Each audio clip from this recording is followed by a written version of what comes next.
Dans l'épisode d'ici tout commence du lundi 2 mai, alors que Tessier, Benjamin Baroche, montre aux élèves sa dernière création de tarte, la noisette clémente, aucun ne lui prête attention. Tous ne pensent et ne parlent que d'une chose, le bal de fin d'année. Pour qu'il écoute enfin, il leur annonce que ce dessert a toutes les chances de se retrouver à l'examen de fin d'année, pour toutes les promos confondues. À la fin du cours, Axel, Thomas d'Acosta, sollicite l'aide de Salomé, Aurélie Ponce, sur un geste technique qu'il a du mal à réussir sauf que celle-ci laisse l'air enthousiaste. En cause, le comportement de Jasmine, Zoé Sévérin, qui estime avoir le monopole sur Axel et l'agresse à chaque fois qu'elle parle au neveu de Tessier. Si Axel se doutait que Jasmine se faisait des idées, il ne pensait pas que c'était à ce point. Salomé lui conseille donc de révéler à Jasmine qu'il ne ressent rien pour elle. Célia, Rebecca Benamour, réunie en Claire Romain, Elliot, Nicolas Anselmo, Greg, Michael Mittelstadt, et Théo, Raled Alouache, au Marais Salant pour une séance d'essayage pour le bal. Donc le thème est chic et glamour avec pour objectif de trouver une tenue élégante pour Théo et Greg. Les deux jeunes hommes finissent par jouer le jeu. Surtout lorsque la grand-mère de Célia leur propose de jeter un œil aux vêtements que portait Diego lorsqu'il était jeune. La tenue de Greg fait sensation. Quant à Célia, Théo en reste bouche bée tellement elle est sublime. Alors que Axel prend enfin son courage à deux mains pour parler à Jasmine, celle-ci reçoit un coup de fil qui va tout chambouler, un dégât des eaux se produit dans la salle des fêtes. La jeune femme annonce à ses camarades que le bal est purement et simplement annulé. Hortense accepte un compromis pour se soigner. Hortense, Catherine Davidzenka, et Mehdi, Marvin Pellegrino, sont sur le point de partager un moment intime mais le jeune homme a besoin d'être rassuré.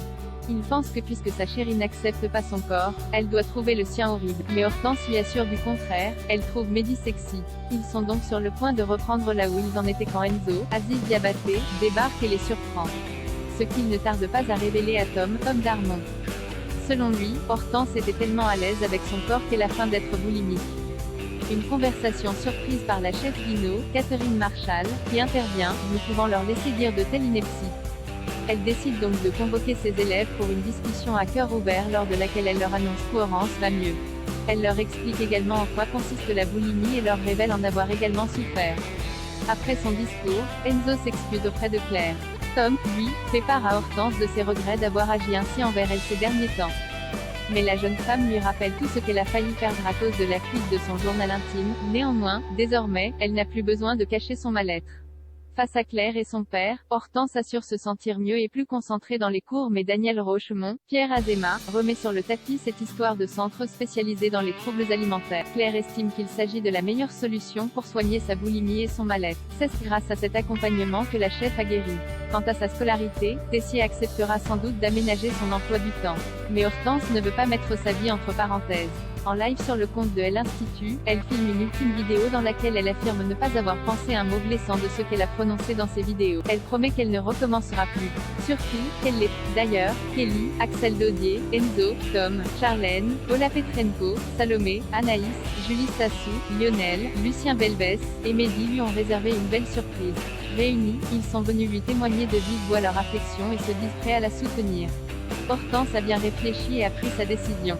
Elle annonce à Claire et son père qu'elle n'ira pas dans cette clinique spécialisée. Pour aller bien, elle a besoin d'être heureuse, ce qu'elle est, entourée de ses proches, et en cuisinant.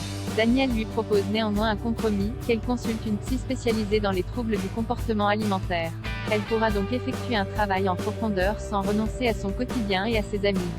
Claire se propose même de l'épauler dans sa guérison. Une solution pour Rance Loading Widget.